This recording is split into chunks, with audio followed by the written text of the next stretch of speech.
Hi everybody, today is Sunday, June 21st, 2026 and I'm here to Bonjour à tous. Aujourd'hui, on est dimanche 21 juin 2026 et je suis là pour parler des derniers développements concernant les États-Unis et l'Iran, notamment les discussions en cours entre les deux parties en Suisse.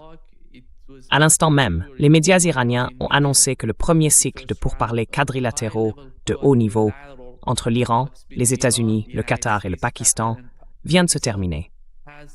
Alors, qu'est-ce qui se passe concrètement dans ces négociations et quels en sont les grands enjeux? Je pense que la question la plus importante, avant tout, c'est celle du Liban. Et il y a quelques instants à peine, Donald Trump a publié un message sur les réseaux sociaux menaçant les Iraniens à propos du Liban.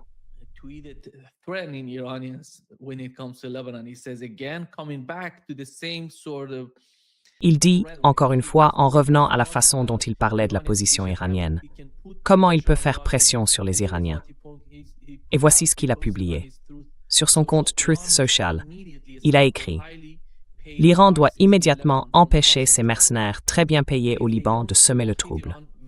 S'ils ne le font pas, nous frapperons l'Iran très durement à nouveau, comme nous l'avons fait la semaine dernière, mais encore plus fort. » Alors, si on regarde la première clause du protocole d'accord, elle dit en gros que les deux parties, les États-Unis et l'Iran, doivent s'abstenir de toute menace ou usage de la force l'une contre l'autre. Donc en fait, il franchit la ligne rouge de cette première clause. Encore une fois, je ne sais pas vraiment quelle est la dynamique à Washington.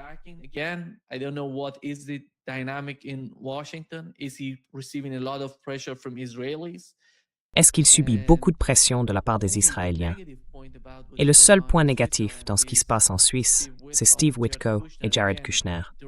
Encore une fois, ils sont de retour sur la scène. Ils veulent négocier. Je ne sais pas vraiment quel est le rôle de ces deux-là. Ils avaient déjà négocié auparavant, et l'Iran n'a pas de bons souvenirs, ni une bonne opinion de leur participation. L'un d'eux, c'est le gendre de Donald Trump, Jared Kushner, toujours accompagné de son ami, l'un des plus proches de Trump. Mais en réalité, ils défendent surtout l'agenda israélien dans les discussions. Et maintenant, on a aussi J.D. Vance, qui fait partie des négociations au fil du temps.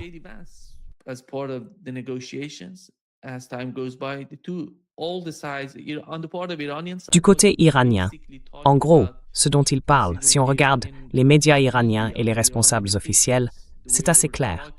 Le chef des gardiens de la révolution, des responsables de l'armée, le président iranien, le chef du Conseil de sécurité nationale et le président du Parlement, tous tiennent le même discours.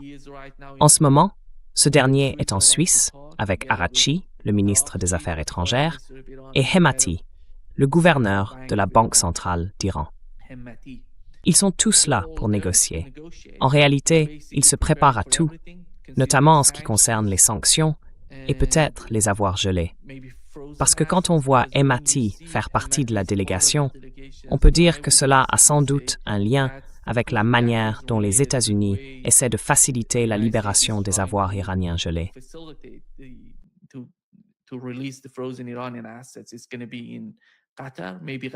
Ça va se passer au Qatar. Peut-être que le Qatar fait partie de ces négociations, et aussi aux Émirats arabes unis. C'est tout l'enjeu. Mais l'autre point, c'est que du côté iranien, ce qu'on a appris, c'est que le directeur de l'AIEA, Raphaël Grossi, est sur place. Sauf que les Iraniens ont dit qu'ils ne le considéraient pas comme un participant à ce cycle de négociations, parce qu'il n'y a rien à négocier pour l'instant sur le programme nucléaire iranien. Parce que le tout premier sujet mentionné dans le protocole d'accord, dans le document, c'est la question du Liban. Et d'ailleurs, le choix des mots est intéressant. Donald Trump vient justement de franchir cette étape. Je viens de le lire pour vous.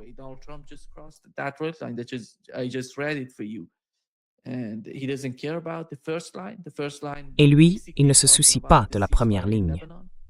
Cette première ligne parle en gros du cessez-le-feu au Liban et de la fin de la guerre sur tous les fronts.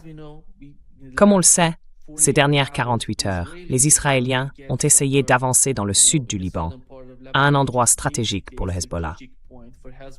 C'est la colline Ali Taher, une sorte de forteresse, où le Hezbollah a une sorte de quartier général. Ils ont tenté de la prendre, de l'envahir, mais ils ont échoué. Non, en fait, ils avaient déjà échoué 5 fois avant. C'était la 6e tentative. Et ils ont encore échoué. Ils ont subi des pertes. 4 soldats israéliens ont été tués.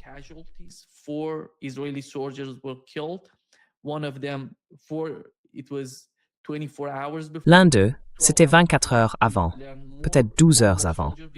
On a appris qu'un soldat de plus avait été tué et que 13 autres avaient été blessés dans cette zone. Un des chars Merkava était en feu et ils n'arrivaient pas à sortir les soldats. La nuit dernière, ils ont tout fait pour essayer de sauver l'un des commandants, un commandant important d'Israël, qui se trouvait dans ce char. Et apparemment, il brûlait à l'intérieur. Ils n'ont pas pu les aider, ils n'ont pas pu les sauver. Alors ils ont essayé de ramener les corps des soldats tués dans ce char vers Israël, mais d'après certains rapports, ça n'avait pas réussi. Puis un peu plus tard, on a appris qu'ils avaient finalement réussi à les rapatrier en Israël.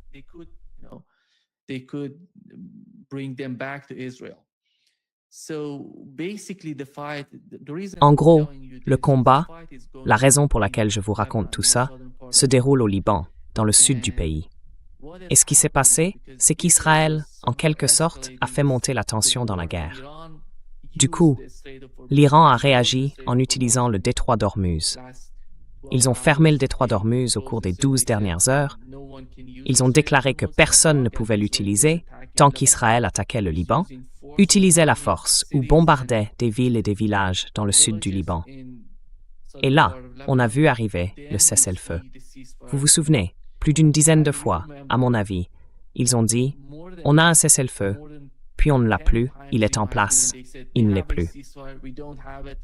Finalement, en mettant la pression sur les États-Unis, grâce à la fermeture du détroit d'Ormuz, ils ont obtenu ce résultat. Depuis que le cessez-le-feu est en place, l'Iran essaie de rouvrir le détroit d'Ormuz, petit à petit.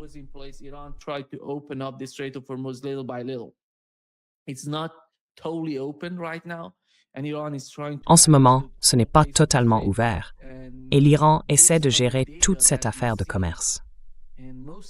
D'après les données qu'on a vues, la plupart des pétroliers et des navires qui passent par le détroit d'Ormuz, en gros, je dirais environ 80%, sont des navires et des pétroliers iraniens. Voilà pour le détroit d'Ormuz.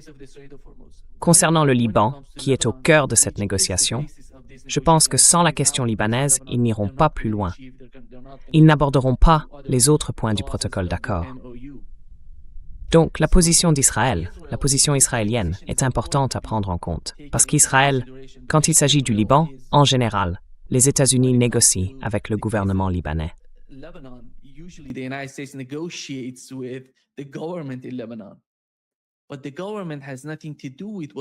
Mais le gouvernement n'a rien à voir avec ce qui se passe au Liban. Ils doivent négocier avec le Hezbollah. C'est ça le principal problème en ce moment. Et le Hezbollah, il y a tout juste quelques instants, a publié un communiqué disant qu'il se moque complètement de ce que fait le gouvernement libanais, qu'il négocie, qu'il aille à Washington, qu'il parle avec des responsables américains ou avec des Israéliens. Rien de tout ça ne changera la réalité de ce qui se passe au Liban. C'est la position du Hezbollah. C'est bien là le problème. Et du côté israélien, leur position, c'est qu'ils ont posé certaines conditions, à peu près 3, pour accepter le protocole d'accord entre l'Iran et les États-Unis.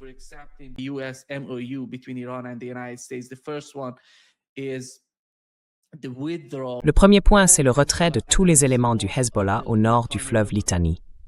Alors, voilà le fleuve Litani, ici. Attendez, je zoome un peu. Voilà, le fleuve Litani, juste dans la partie sud de... Voilà, c'est le Liban. Et dans le sud, on voit le fleuve Litani. Ils ne veulent pas que le Hezbollah soit au sud du fleuve Litani. Donc, et ça, c'est presque impossible. La première condition est impossible. On ne peut pas y aller. Parce que, qu'est-ce que ça veut dire, au juste? Est-ce que ça veut dire que vous voulez rester dans la partie sud du fleuve Litani, au sud du Litani? Vous allez rester là? Et quel serait le plan, petit à petit, de traverser le fleuve Litani? Voilà, c'est le premier point.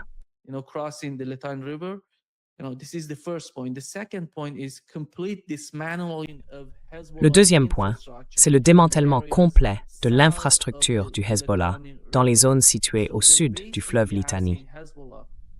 En gros, il demande au Hezbollah de se retirer sans combattre, parce que ce n'est pas le résultat d'une bataille. C'est plutôt le signe qu'ils n'ont pas réussi à vaincre le Hezbollah et qu'ils veulent maintenant, par la négociation, inscrire cela dans un accord, une sorte d'annexe au protocole d'entente, pour obliger le Hezbollah à se retirer du sud du Liban. Mais qu'est-ce que ça veut dire concrètement? Est-ce que ce serait cette zone tampon qu'ils cherchent à établir? Et surtout, qu'est-ce que cela signifie pour le Liban en tant que pays? C'est une question importante et il faut vraiment qu'on y réfléchisse.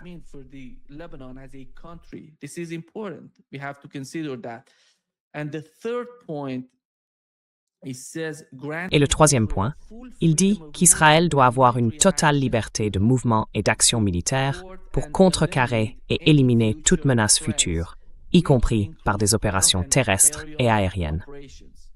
En gros, il parle de présenter ces 3 points pour légitimer leur occupation de la partie sud du Liban. Voilà, c'est le résultat de ce qu'Israël demande. Ils veulent le mettre noir sur blanc dans un document pour donner une base légale à leur occupation. Pour dire, nous avons tous les droits selon cette lettre. Nous avons un protocole d'accord, une sorte d'annexe à ce protocole, les conditions israéliennes, qui reviennent en fait à officialiser l'occupation par Israël. Personne ne prendrait ça au sérieux d'ailleurs. Ce n'est pas logique.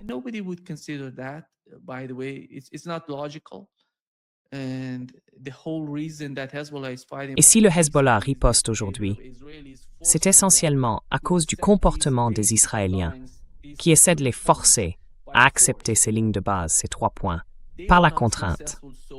Jusqu'à présent, ils n'ont pas réussi à imposer cela sur le champ de bataille. C'est pour ça qu'ils tentent de le faire autrement. Je dis ça pour vous montrer la position des Israéliens. Il n'y a aucun moyen pour l'administration Trump de s'adapter ou d'aider Israël à trouver un terrain d'entente avec l'Iran, que ce soit dans le cadre d'un accord ou de toute autre forme d'entente entre les États-Unis et l'Iran. D'ailleurs, à propos du protocole d'accord, parce qu'il y a beaucoup d'avis là-dessus, certains disent que ce protocole est entièrement favorable à l'Iran, que Donald Trump a été complètement battu par ce protocole, et ainsi de suite.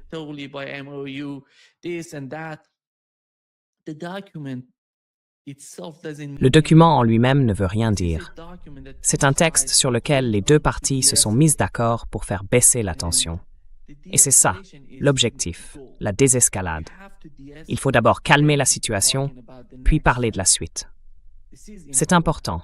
Si les 2 camps sont vraiment prêts à en discuter, ce qui ne semble pas être le cas de l'administration Trump, ni de Donald Trump lui-même.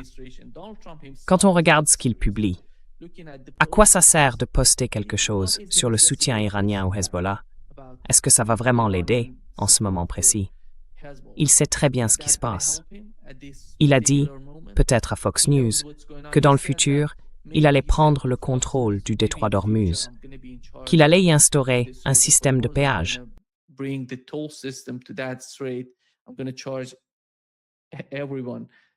Je vais faire payer tout le monde dans ce détroit.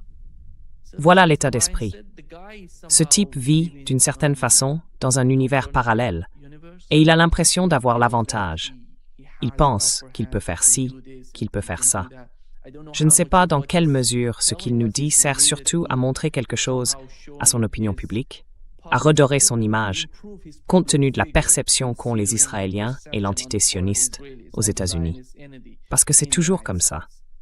Il négocie, mais il doit montrer à tout le monde que c'est lui qui commande. C'est lui qui agit. C'est lui qui force l'Iran à négocier.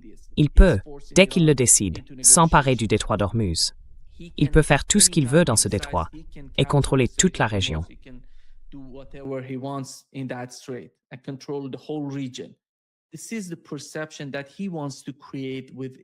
C'est l'image qu'il veut faire passer, aussi bien à l'intérieur des sociétés américaines qu'à l'extérieur, en Europe, peut-être même dans d'autres pays. Mais qui va vraiment y croire? Tout dépend de la réalité, de la façon dont on perçoit la situation dans la région. La réalité, c'est que les États-Unis n'ont pas pu rouvrir le détroit d'Ormuz par la force.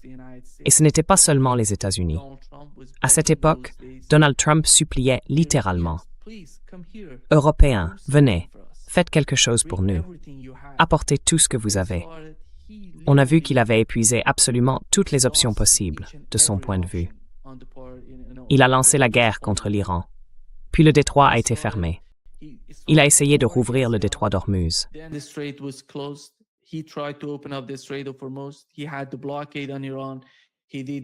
Il avait imposé le blocus contre l'Iran. Il a essayé d'envahir l'Iran avec cette attaque dans le sud d'Ispahan. Il a tout tenté. Il a essayé le changement de régime, le soi-disant changement de régime, en envoyant des armes, en soutenant les manifestations et les émeutes en Iran, en mettant une pression économique sur le pays. Donc il n'y a aucune option que Donald Trump n'ait pas déjà envisagée. Il a tout fait. Et d'ailleurs, ce n'était pas seulement les États-Unis. C'était les États-Unis et les Israéliens. Et en juin 2025, quand Israël a attaqué l'Iran, ça a été le premier moment où Donald Trump a commencé à façonner ou à refaçonner sa compréhension de l'Iran. Israël a attaqué l'Iran et il a vu comment Israël avait réussi à manipuler la société iranienne de l'intérieur. Comment ils utilisaient les drones, par exemple. Ils avaient un immense réseau de drones à l'intérieur du pays.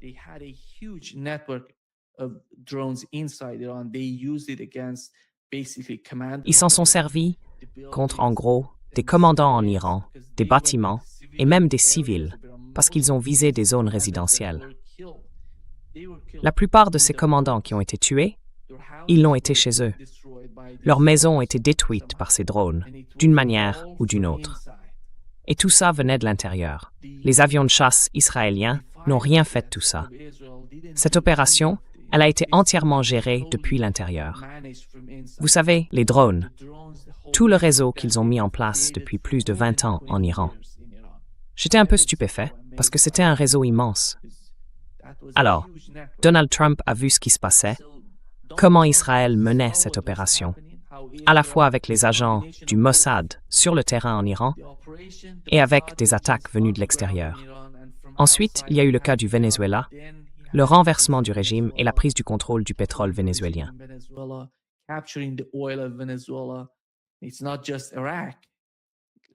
Ce n'est pas seulement l'Irak.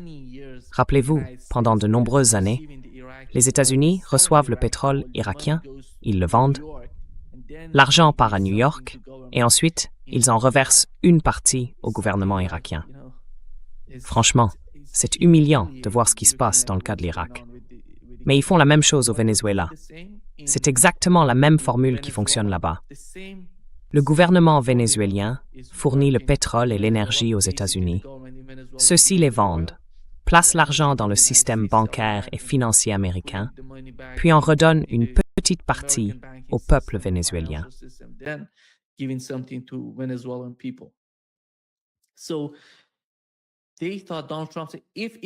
Alors ils ont pensé que Donald Trump avait dit, si Israël est capable de faire ça, moi je vais y aller, je vais m'en mêler, je vais apporter quelque chose de plus grand. Je me souviens de cette période. On envoyait des porte-avions dans la région. 1, 2, 3. Et d'une manière ou d'une autre, on s'est retrouvé avec 4 porte-avions, 15 destroyers sur place, et tout était en préparation. Ils avaient déployé beaucoup de chasseurs en Jordanie. Ils utilisaient, vous savez, Diego Garcia. Ils étaient prêts à tout ça. Donc ils pensaient qu'ils pouvaient agir. Et si je raconte tout ça, c'est pour vous rappeler qu'il a tout fait. Je dirais même qu'il a envisagé l'usage d'armes nucléaires. Est-ce que ça allait changer quelque chose? Parce que, pendant la guerre, il y a eu un moment où il a vu qu'il n'y avait plus rien à frapper. En gros, ils n'avaient plus de cibles. They were basically running out of targets.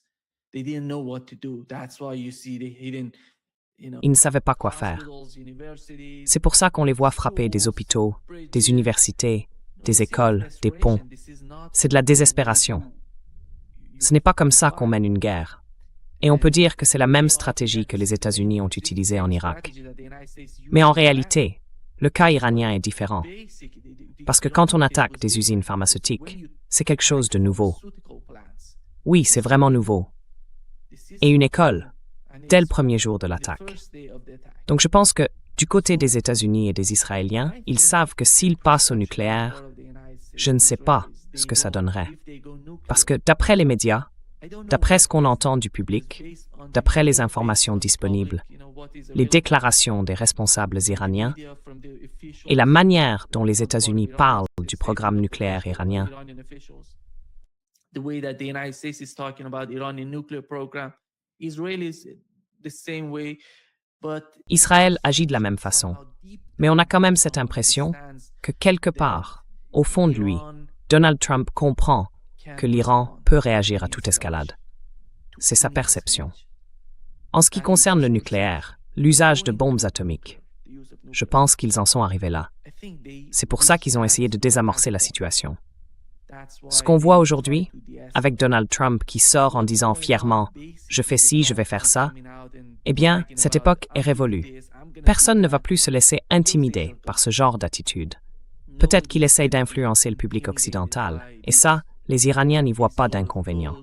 Mais ça n'aura aucun effet sur les décideurs iraniens. Il a d'ailleurs déclaré à Fox News « Hier soir, je les ai appelés, je leur ai dit « Vous ouvrez le détroit d'Ormuz ». Où je détruis votre pays.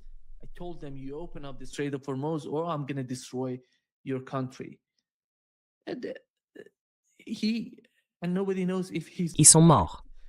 Et personne ne sait s'il a raison ou tort. Parce qu'en gros, tu te souviens, il a dit « J'ai appelé pendant le conflit entre le Hezbollah et Israël ». Il a dit « J'ai appelé Bibi, j'ai appelé les Israéliens et le Hezbollah. J'ai parlé avec eux. » Ils ont tous les deux accepté de se calmer, d'accepter le cessez-le-feu. Et on sait bien que ça ne s'est pas passé comme ça, par exemple. Il n'y a eu aucun appel entre les États-Unis. Il a dit « J'ai parlé avec le Hezbollah ». Il invente des choses. Peut-être qu'il envoie des sortes de messages aux Iraniens pour les informer. Peut-être qu'il passe par le gouvernement pakistanais ou bahreïni pour leur faire passer ces messages. C'est possible, mais parler directement aux Iraniens comme ça, c'est impossible. Ça ne s'est pas produit.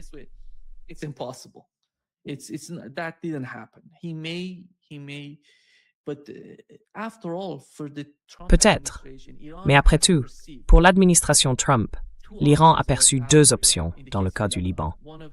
L'une d'elles serait d'attaquer le nord d'Israël pour mettre directement la pression sur les Israéliens. Parce que quand on regarde les 3 points que demande Israël, c'est tout simplement impossible. Quiconque connaît la position iranienne, quiconque connaît la région, sait que la position du Hezbollah ne se résume pas à celle de l'Iran. C'est aussi celle du Hezbollah, c'est celle du Liban. Et l'Iran, en réalité, suit de près ce qui se passe avec le Hezbollah, avec le Liban, en fonction des politiques du Hezbollah. C'est leur part du conflit. Ils combattent les Israéliens. L'Iran veut faciliter, les aider, pour restaurer la souveraineté du Liban.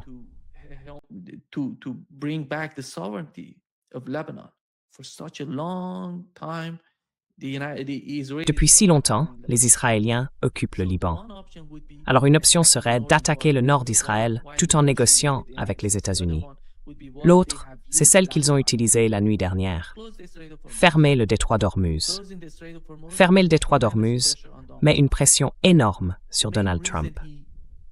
La principale raison pour laquelle il a essayé de négocier avec les Iraniens pour obtenir une sorte de document, comme un protocole d'accord, c'était justement à cause du détroit d'Ormuz.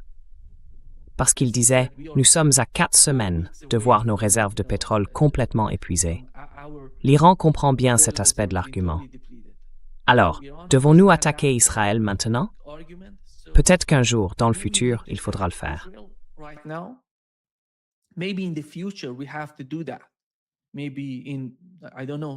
Peut-être dans, je ne sais pas, les 2 prochains jours. Mais ils font partie des gardiens de la révolution en Iran. Une branche du gouvernement, oui, des gardiens de la révolution. Ils pensent que la seule façon de remettre Israël à sa place, c'est par la force militaire. Il faut les frapper, et les frapper fort. Mais pour l'instant, le système politique iranien n'en est pas encore arrivé là, à attaquer Israël. Ça pourrait arriver à tout moment, peut-être même juste après ce podcast. Ils pourraient lancer une attaque contre Israël. Si les Israéliens essaient d'attaquer le Liban, de frapper à nouveau des villages et des villes dans le sud du pays, en rompant le cessez-le-feu. On ne connaît pas leur calcul exact, mais d'après ce qu'on a vu jusqu'ici, l'évaluation, la compréhension du côté iranien, c'est qu'ils misent surtout sur le détroit d'Ormuz.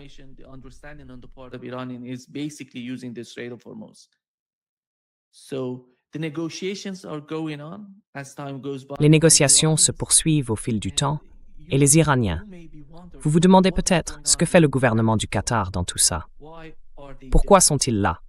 Et quel est le rôle du gouvernement pakistanais? Le Pakistan a joué un rôle très important entre l'Iran et les États-Unis pour rapprocher les deux parties. Et aujourd'hui, JCD Vance a déclaré qu'Asim Munir jouait en gros un rôle essentiel. Il n'a pas mentionné le Premier ministre du Pakistan. Il a parlé d'Asim Munir, vous savez, la figure militaire du pays, en soulignant qu'il jouait un rôle majeur. Quand on parle du Pakistan, je pense que pour ceux qui ne connaissent pas bien la région, il faut comprendre que le Pakistan et l'Iran ont leurs différences.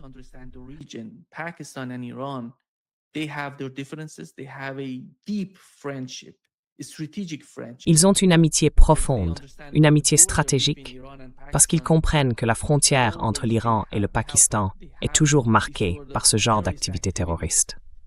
Parfois, on voit l'Iran frapper certaines régions du Pakistan pour viser ces groupes terroristes. Mais on n'a jamais vu, enfin on a vu le gouvernement pakistanais condamner les attaques iraniennes, mais il n'a jamais riposté à ces frappes contre les terroristes. Parce qu'ils savent bien que le but principal des Iraniens n'est pas, ils n'ont aucune ambition envers le Pakistan, ni sur le territoire pakistanais, ni contre le gouvernement pakistanais. Et c'est pour ça que je vous dis que les liens entre les deux gouvernements sont très profonds. Ça ne date pas, vous savez, des 40 ou 50 dernières années.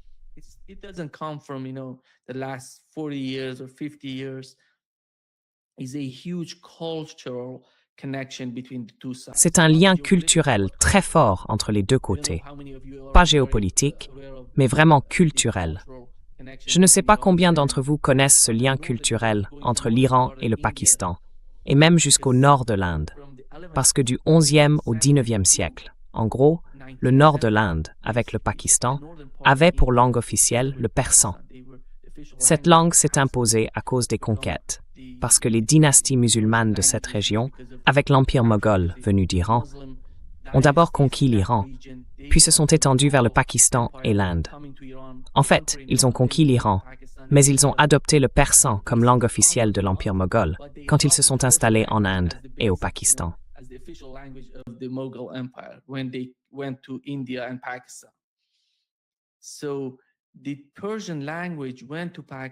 La langue persane s'est répandue jusqu'au Pakistan, en Inde, dans le nord de l'Inde. Ces régions sont profondément liées sur le plan culturel. Même le Taj Mahal, qui est l'un des lieux les plus emblématiques de l'Inde, tout le monde qui va en Inde visite le Taj Mahal. Et le Taj Mahal, en réalité, c'est de l'architecture persane. Ça montre à quel point ces cultures sont étroitement connectées. Si on regarde le Pakistan d'aujourd'hui, ils savent bien que, pendant des siècles, la langue persane faisait partie de leur histoire. En 1837, c'est l'Empire britannique qui a supprimé l'usage du persan. Ils ont dit, on va retirer la langue persane. Vous allez utiliser cette langue-là.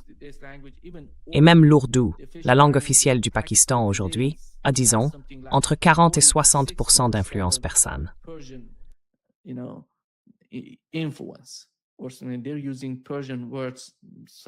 Ils utilisent des mots persans, quelque chose comme 40 à 60% en ourdou. Ça montre à quel point ces deux pays sont profondément liés. Et si on revient à la situation actuelle, le gouvernement pakistanais essaye, à mon avis, de remodeler la région en faveur de la paix et de la prospérité. Leur logique, c'est la suivante. Nous ne voulons pas de conflit dans la région. C'est pour ça qu'ils font tout pour rapprocher les États-Unis et l'Iran. Et l'Iran le voit bien. Le gouvernement pakistanais joue un rôle important d'ailleurs. C'est pour ça qu'ils font confiance aux Pakistanais. Vous vous souvenez, pendant les 2 premières séries de négociations, tout passait par le gouvernement omanais. À Oman, c'est là qu'ils discutaient. C'est là que tout se passait.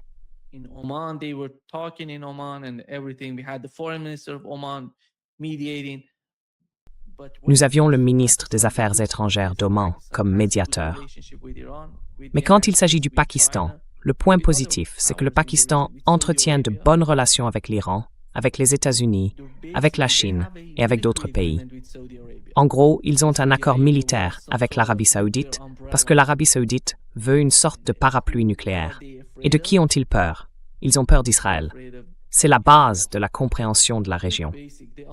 Et le gouvernement qatari, je pense que la situation du Qatar est un peu différente parce qu'ils ont été fortement marqués par la guerre contre l'Iran. 1 ou 2 attaques de l'Iran et 17% de leur gaz naturel liquéfié ont disparu du marché. Et ça n'est toujours pas revenu.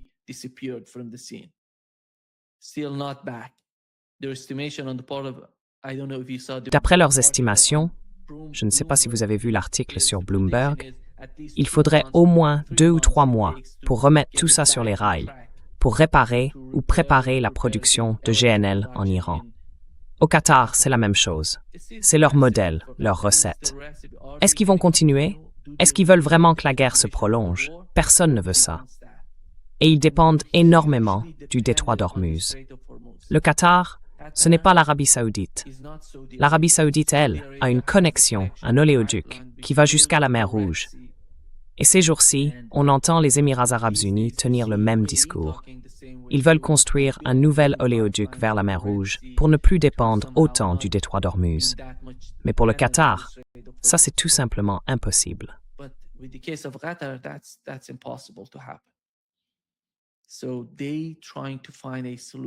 Alors, ils essaient de trouver une solution. Le conflit, les deux parties, le gouvernement pakistanais et les Qataris participent à ces négociations. Et l'Iran se sent beaucoup plus à l'aise. Vous savez, l'Iran est très prudent quand il s'agit de négociations. Il voit le Qatar d'une manière différente. Ce n'est pas nouveau. Depuis le début de la guerre, le gouvernement qatari et le gouvernement saoudien étaient en contact avec les Iraniens.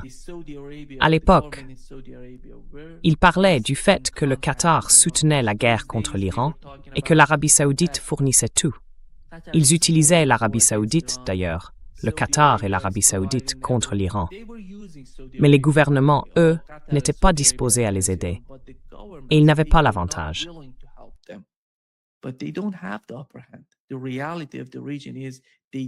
La réalité, c'est que la région ne l'a pas.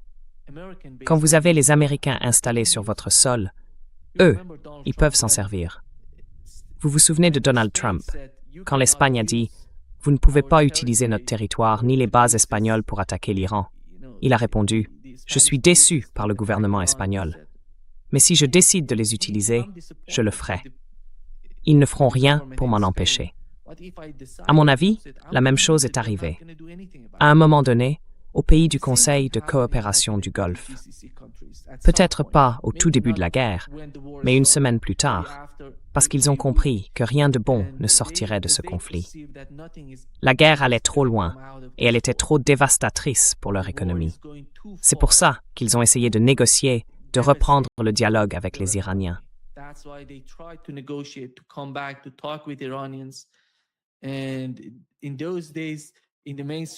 Et à cette époque, dans les grands médias, on voyait des gens dire, dans les médias traditionnels, le New York Times, le Wall Street Journal, Bloomberg, que l'Arabie saoudite poussait à la poursuite de la guerre.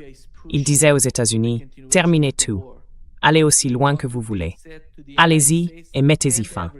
Faites tomber le gouvernement en Iran. » Mais on a compris que dès les premiers jours du conflit, ils communiquaient avec les Iraniens. Donc, les responsables iraniens savaient, au moins, ils savaient, que l'état d'esprit ou la position du gouvernement saoudien n'était pas celle que les grands médias occidentaux présentaient.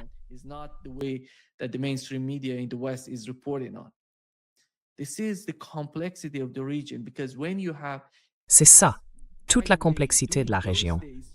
Parce que pendant ces jours-là, on n'a vu aucune déclaration du gouvernement saoudien confirmant ou démentant les articles du New York Times, du Wall Street Journal, de Bloomberg, et j'en passe. Donc on s'est dit que s'ils ne démentaient pas, c'est qu'ils faisaient bien quelque chose. Mais en réalité, ils agissaient en coulisses, en discutant avec les Iraniens. On n'était pas au courant. Et ça montre à quel point ils sont sous la coupe des États-Unis, à quel point cette influence est profonde. Ils ne peuvent pas sortir publiquement pour démentir, mais en même temps, ils communiquent discrètement avec des responsables iraniens.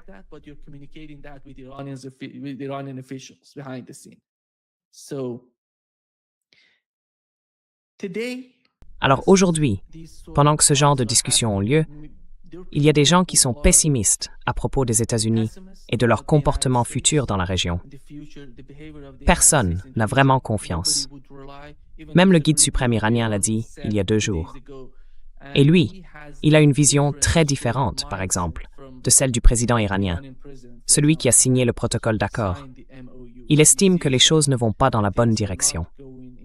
Mais il a donné son feu vert parce qu'il pense que si le gouvernement, si les responsables iraniens estiment qu'ils peuvent tirer quelque chose de ce protocole et de ce type de négociation, alors qu'ils le fassent.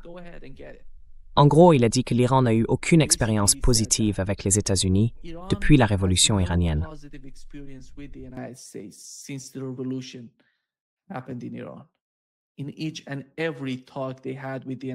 À chaque discussion qu'ils ont eue avec les États-Unis, ils ont aidé les Américains en Afghanistan. Les États-Unis étaient coincés là-bas, et l'Iran les a beaucoup aidés à cette époque. Parce qu'il ne s'agissait pas seulement d'aider les États-Unis. Le principal problème à ce moment-là, c'était les talibans.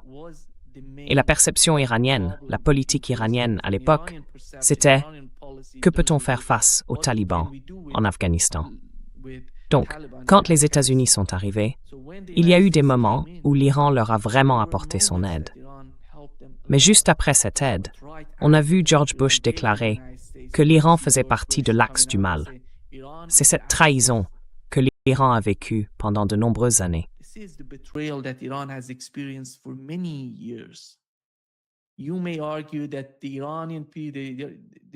On peut dire que la direction iranienne, qu'il s'agisse des conservateurs ou des réformistes, partage une même conviction. On ne peut pas faire confiance aux États-Unis. Il n'y a pas, dans leur histoire, de raison de croire que les États-Unis se comporteraient de manière correcte. Donc, il est tout à fait normal, vous savez, que les 2 parties se parlent, qu'elles essaient de comprendre la position et la situation de l'autre. C'est particulièrement important. Toute la diplomatie, le processus diplomatique, les discussions, ce n'est pas une question de céder, de recevoir ou de gagner. C'est tout cela à la fois. C'est une question de négociation, d'une situation gagnant-gagnant. C'est comme ça que fonctionnent les négociations. Le jeu à somme nulle, c'est fini.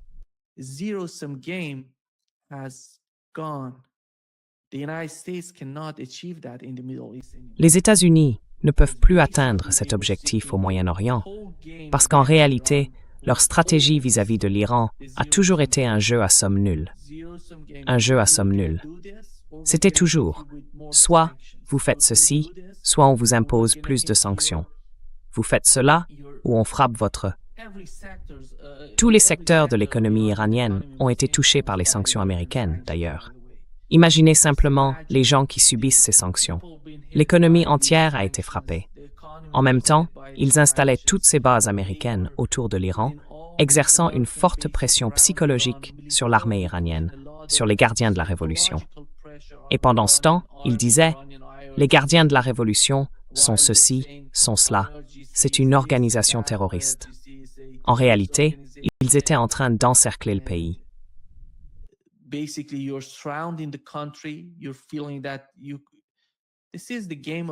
Vous avez le sentiment que ce jeu, c'était celui des États-Unis depuis très longtemps. Alors, quelle est la réaction du côté iranien? L'Iran s'est libéré de ces chaînes qui l'entouraient d'une certaine manière. La chaîne des sanctions, la chaîne de la puissance militaire et des bases américaines, la chaîne de la guerre psychologique menée contre le peuple iranien. On disait, c'est la plus grande superpuissance du monde. Vous allez vous opposer aux États-Unis. C'était ça, l'état d'esprit. Et vous allez le faire alors que non seulement les États-Unis, mais aussi Israël vont réagir et que tous ces pays du Golfe vont se retrouver impliqués dans ce conflit. L'Europe, elle aussi, va soutenir les États-Unis.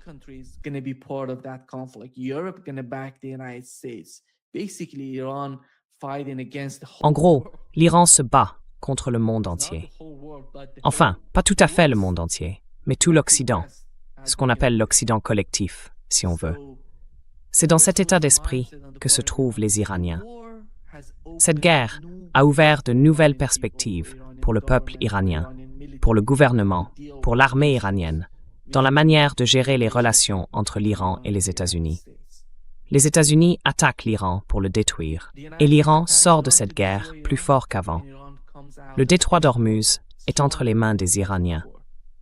Il n'y a aucun doute là-dessus, je peux vous l'assurer, d'après ce que je comprends. Parce que franchement, quand je parle, je ne fais pas partie du milieu politique. Je n'ai pas étudié les sciences politiques ou quoi que ce soit de ce genre. Mon domaine, c'est l'ingénierie. Moi, je parle avec des chiffres. Je regarde les chiffres. Je regarde les résultats.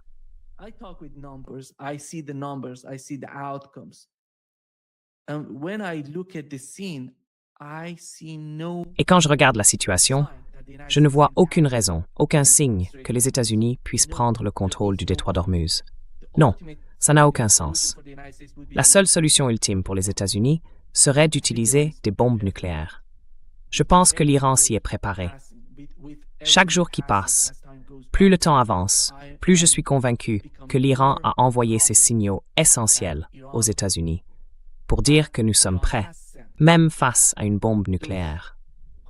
Parce que quand on est en guerre active contre deux puissances nucléaires, dont l'une est une superpuissance, qu'elles ont d'immenses bases militaires, et que vous n'avez pas peur, que vous n'êtes pas intimidé, que vous ripostez, qui montent d'un cran et que vous montez encore plus haut, qu'ils frappent une cible en Iran et que vous en frappez 4, eh bien ça veut dire que vous avez quelque chose. So it means that you have something. This confidence is not coming out of, Cette confiance ne sort pas de nulle part. Vous savez, il y a quelque chose derrière. Ils connaissent l'escalade. Ils se préparent depuis longtemps à ce genre de confrontation avec les États-Unis. Parce que tôt ou tard, les États-Unis vont venir et ils vont attaquer l'Iran. C'est comme ça que les Iraniens perçoivent la situation. Et avec le temps, je pense que le nouveau guide suprême de l'Iran ne sera pas différent de l'ancien. Il connaît parfaitement tous les aspects de la politique iranienne, les difficultés, la complexité du système politique et du système militaire du pays. Et à mon avis, il dirigeait déjà l'ensemble du système ou faisait partie d'une part importante de l'administration depuis une quinzaine d'années.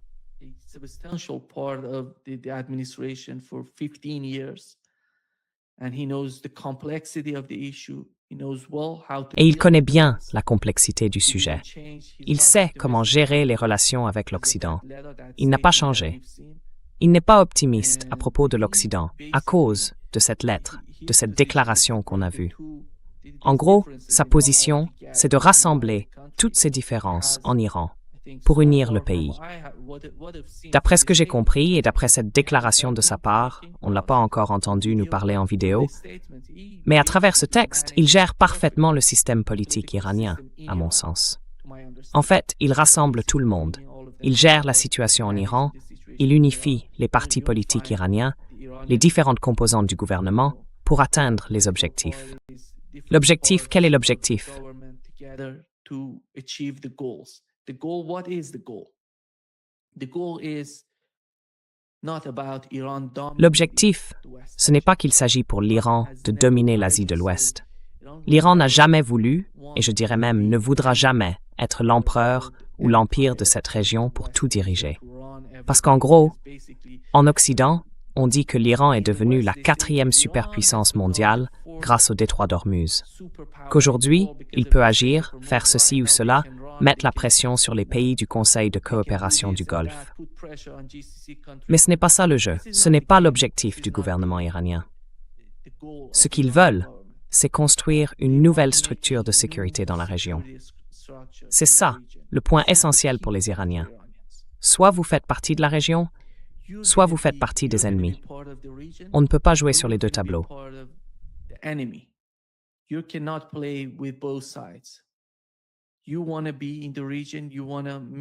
Vous voulez être présent dans la région. Vous voulez rendre la région plus pacifique, plus prospère. Alors, il faut conclure des accords mutuels avec le gouvernement iranien Votre territoire ne peut pas être utilisé contre les Iraniens.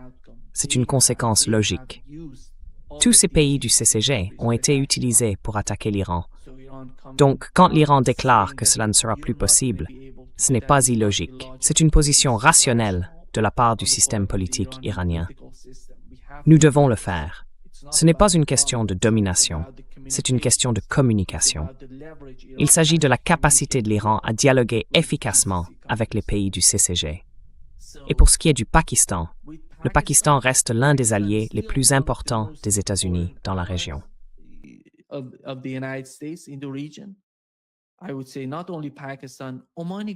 Je dirais pas seulement le Pakistan, mais aussi le gouvernement omanais. Regardez, Oman. Qu'est-ce qui s'est passé dans le cas d'Oman? Est-ce que l'Iran a attaqué Oman ou la base américaine en Oman? Non. Parce qu'à leurs yeux, le gouvernement omanais n'était pas vraiment impliqué ou n'avait pas permis aux États-Unis d'utiliser la base en Oman.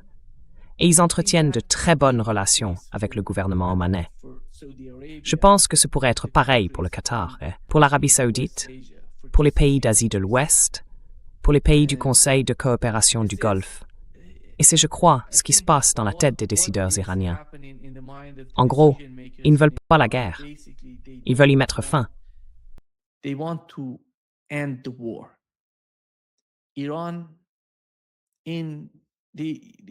En Iran, au sein du gouvernement, comme parmi le peuple, la raison de leur position, vue de l'extérieur, c'est qu'on entend souvent des discours sur la nécessité d'attaquer Israël, de remettre Israël à sa place par la force, par une attaque.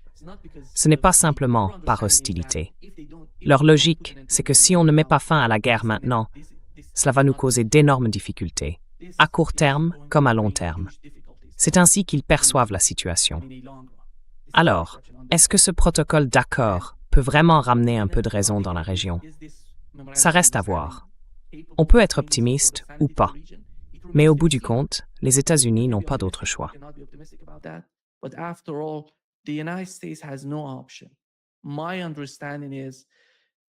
D'après ce que je comprends, si à Washington, ils sont un minimum logique, ils n'attaqueront plus jamais l'Iran.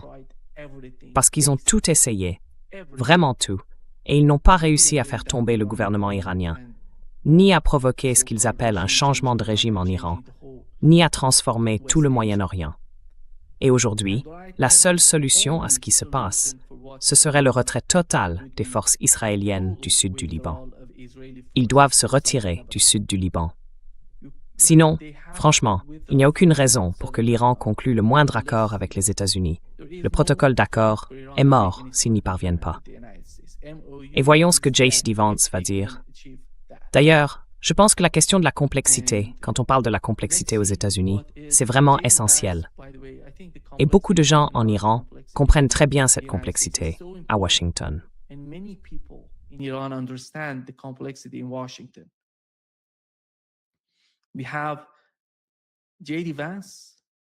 On a J.D. Vance et sa partie du gouvernement, sa faction, qui pense qu'il n'y a aucun intérêt à poursuivre la guerre au Moyen-Orient. Et puis il y a l'autre faction, celle qui est essentiellement influencée par les Israéliens et les sionistes. Eux, ils ne se soucient pas des États-Unis. Ils ne se soucient pas du peuple libanais.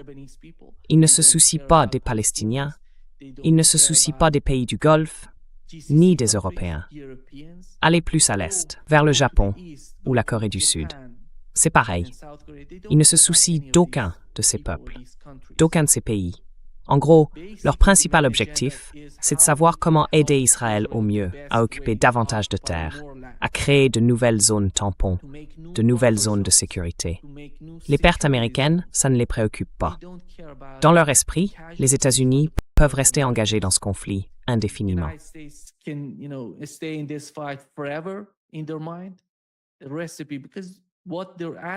La recette, parce que ce qu'ils défendent, en réalité, c'est une recette pour une guerre sans fin au Moyen-Orient. C'est la recette qu'ils proposent à Donald Trump. Est-ce que Donald Trump est prêt pour ça? Je ne le pense pas. Il a changé d'avis. Peut-être qu'il se vante, qu'il parle fort, qu'il fait des déclarations de ce genre, mais il sait bien que quand il s'agit du détroit d'Ormuz, cette époque est révolue. Avant d'en arriver à cette loi, il avait dit qu'il n'y aurait pas de système de péage dans le détroit d'Ormuz. Mais en gros, oui, vous l'avez mentionné dans le protocole d'accord. Ce ne sera pas un système de péage, ce sera un système de redevance. Un nouveau système, basé sur des frais administratifs et environnementaux.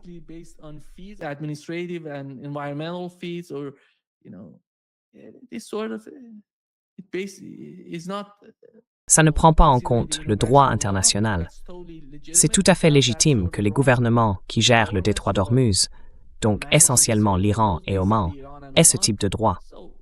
Donc ça, c'est fini. Est-ce qu'il va revenir là-dessus? D'après ce que je comprends, les États-Unis ne vont pas retourner à la guerre. Et pour Donald Trump, le calendrier est clair. Il lui reste environ 2 ans et demi avant la fin de son mandat. En décembre, il y aura les élections de mi-mandat.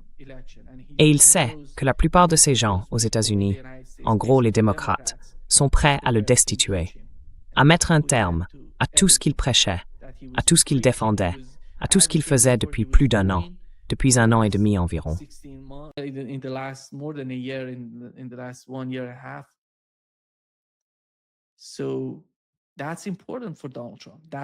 C'est donc important pour Donald Trump, mais c'est encore plus important pour J.D. Vance, parce qu'immédiatement après les élections de mi-mandat, leur objectif, c'est que les républicains gardent le contrôle du Sénat, parce qu'au Sénat, ils peuvent le destituer. De grosses difficultés vont remonter à la surface pour Donald Trump. Il le sait. C'est un point crucial. C'est comme ça que Donald Trump s'oppose à Benjamin Netanyahou. L'économie. Tout tourne autour de l'économie. Le détroit d'Ormuz. Et puis, la politique intérieure. Ce qui se passe aux États-Unis.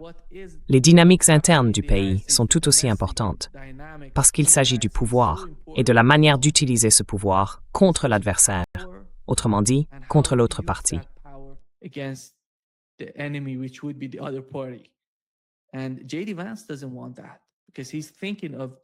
Et J.D. Vance ne veut pas de ça, parce qu'il pense déjà à 2028. Décembre de cette année, décembre de l'année prochaine, ce sera la période de préparation. Et tout le monde va se préparer pour l'élection présidentielle de 2028. Et c'est comme ça que J.D. Vance se positionne. Il ne fait pas que parler. Il essaye aussi de communiquer avec ceux qui étaient contre la guerre en Iran. Parce qu'il y a des gens comme Megyn Kelly, Tucker Carlson, Candace Owens, et aussi des responsables issus de l'administration Trump, comme Joe Kent. Lui, je ne le connaissais pas personnellement avant sa démission, mais il est très lucide. Quand on regarde ses déclarations depuis qu'il a quitté son poste, sa lettre de démission et ce qu'il a dit ensuite, on voit clairement qu'il est dans la ligne America First. Il dit « l'Amérique d'abord ».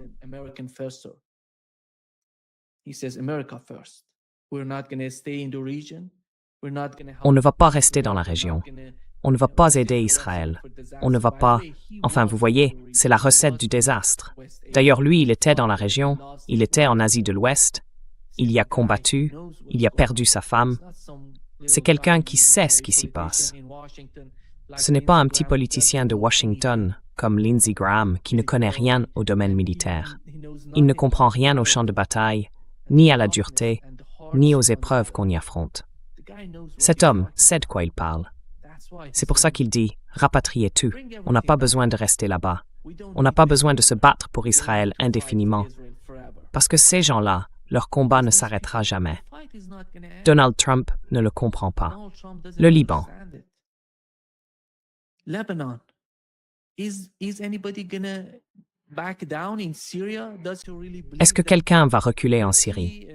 Est-ce qu'il croit vraiment que la Turquie et le gouvernement qu'il soutient en Syrie vont reculer? Non. Le peuple va riposter. Peu importe si Al-Jolani ou l'ancien chef du HTS décide de faire ceci ou cela. Mais le peuple, lui, ne va pas se soumettre. Il n'acceptera pas l'occupation israélienne du sud de la Syrie. C'est grave. C'est pour ça qu'Israël parle de combattre la Turquie. La Turquie est la prochaine cible d'Israël. Ensuite, ce sera le Pakistan. Alors, les États-Unis, êtes-vous prêts? Je pense que la vraie question pour Donald Trump aujourd'hui, c'est est-ce que vous allez aider Israël? Est-ce que vous allez faire pression sur Israël pour qu'il recule? pour qu'il mette fin à l'occupation du sud du Liban. Ce serait de sa part une décision plutôt raisonnable.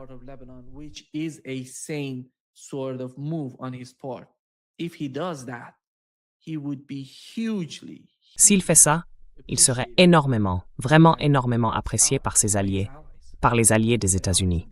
Ce n'est pas seulement ça, parce qu'ensuite on en vient à la Syrie. Parce que s'il agit au Liban, il essaye d'intimider l'Iran. Tu fais ça, je vais riposter. Et l'Iran ne va pas reculer. Le Hezbollah non plus ne va pas reculer. Le Hezbollah a été créé à cause de l'occupation au Liban. Tout le concept du Hezbollah est né de cette occupation. Ils veulent y mettre fin. Aujourd'hui, ils sont plus puissants qu'avant. Ils utilisent davantage de drones, davantage de roquettes. Et la manière dont le système de défense israélien a évolué a été profondément marquée par la guerre.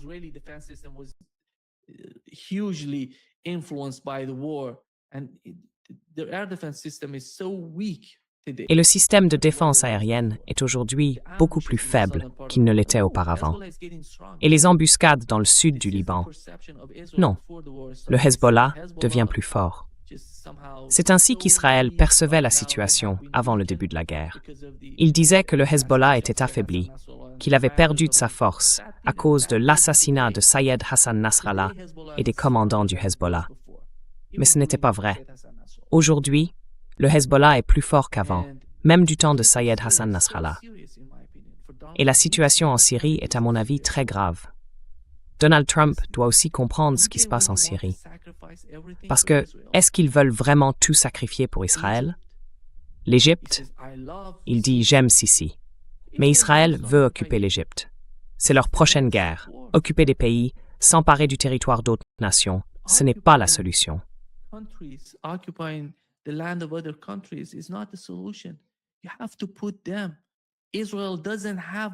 Il faut les obliger à le faire. Israël n'a pas de frontières. C'est quand même étrange, non? Il faut les forcer à définir leurs frontières. On ne peut pas, à chaque fois qu'on le décide, aller au Liban, aller en Syrie, en Cisjordanie. En ce moment, 70% de Gaza, et voilà, c'est la recette. Je pense que Donald Trump doit le comprendre. S'il veut agir, il doit mettre fin à cette mentalité du gouvernement israélien. Cette mentalité, cette stratégie d'occupation et du Grand Israël. C'est le cœur du problème à traiter. Donald Trump doit s'en charger. Le seul pays capable de le faire sur cette planète, en exerçant une pression sur Israël, ce sont les États-Unis. Personne d'autre ne peut le faire politiquement. Mais militairement, ils peuvent le faire dans la région. Et je dirais que ça, ce n'est pas une bonne chose.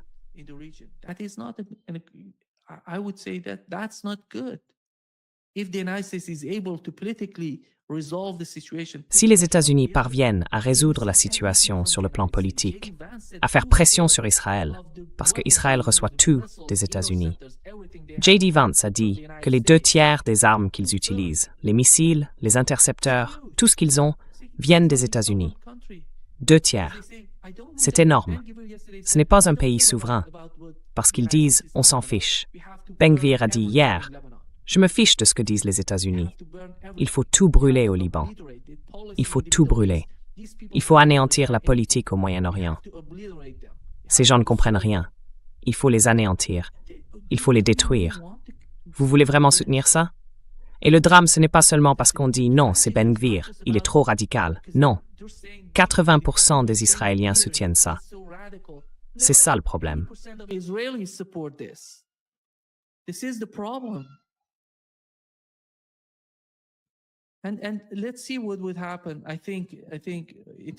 Voyons ce qui va se passer.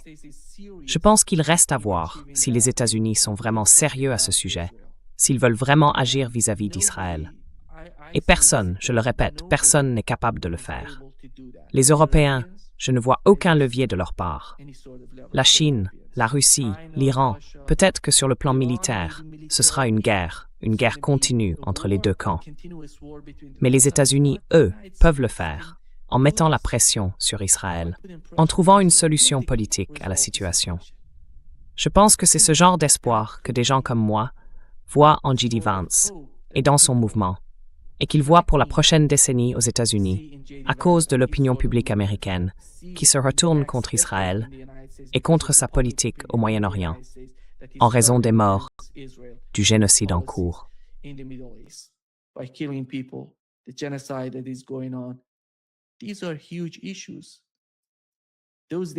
Ce sont des enjeux énormes. Cette époque est révolue. Ces années d'occupation, de mort, sans aucune conséquence. Cette époque est terminée. L'impunité d'Israël, c'est fini. À partir du moment où l'Iran a perçu sa puissance au Moyen-Orient, l'impunité d'Israël, à mon avis, a disparu de la scène. Et l'Iran le sait très bien. Voyons maintenant ce que les États-Unis vont faire avec Israël. Voilà ma lecture de Donald Trump.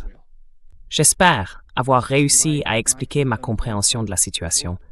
Et comme toujours, c'est un grand plaisir d'être avec vous. J'espère que nous allons réussir à accomplir quelque chose au Liban, parce que c'est essentiel. Le Liban est important.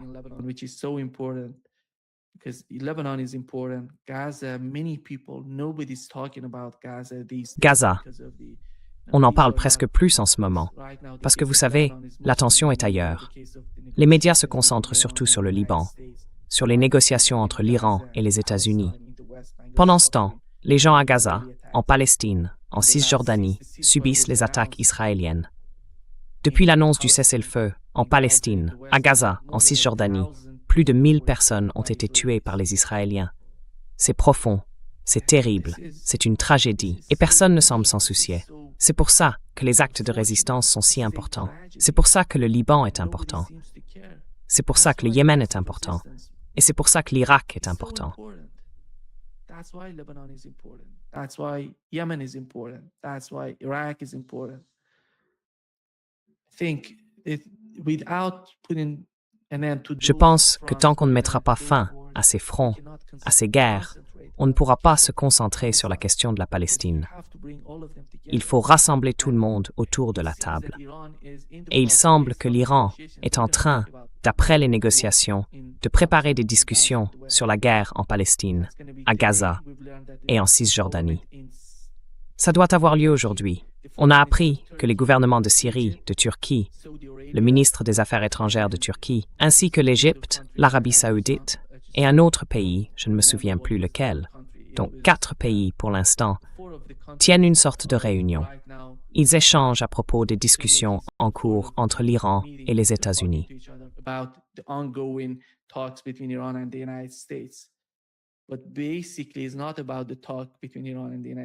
Mais en fait, il ne s'agit pas vraiment des discussions entre l'Iran et les États-Unis. En réalité, ils parlent du Liban et de la Palestine. Voyons ce qui en sortira, parce que la région a été profondément marquée par la guerre. Et tous ces acteurs savent très bien ce qui se passe. Alors voyons, avec les négociations, avec les discussions entre l'Iran et les États-Unis, et avec la nouvelle approche de la Turquie, de l'Arabie saoudite, du Qatar et de l'Égypte, ce qu'ils pourront apporter à la Palestine et au peuple palestinien, qui, à mon avis, est au cœur du problème en Asie de l'Ouest. Merci beaucoup d'avoir été avec moi. Un vrai plaisir, comme toujours. Merci.